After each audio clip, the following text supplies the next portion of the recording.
घरोघरी मातीच्या चुली या मालिकेच्या 17 ऑक्टोबरच्या प्रोमोमध्ये आपण असं पाहतो की आता माया आणि जानकी बोलत असतात.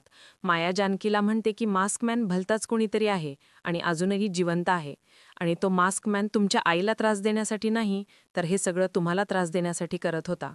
आणि या दोघींचं बोलणं तो मास्कमॅन ऐकत असतो.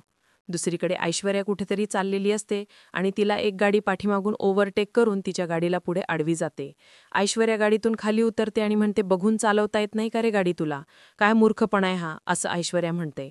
तर त्या दुसऱ्या गाडीतून मास्कमॅन खाली उतरतो आणि ऐश्वर्यासमोर उभा राहतो. आता इकडे ऐश्वर्याच्या घरी धर्माधिकारी वकील आलेला असतो, जो ऐश्वर्याच्या बाजूने आता केस लढणार असतो. त्याला सगळ्या गोष्टी सांगितल्यानंतर तो म्हणतो की तुम्ही काहीही काळजी करू नका ऐश्वर्या मॅडम, आता उद्या कोर्टात मी त्या लताबाईंची कशी विकेट पाडतो ते तुम्ही बघाच.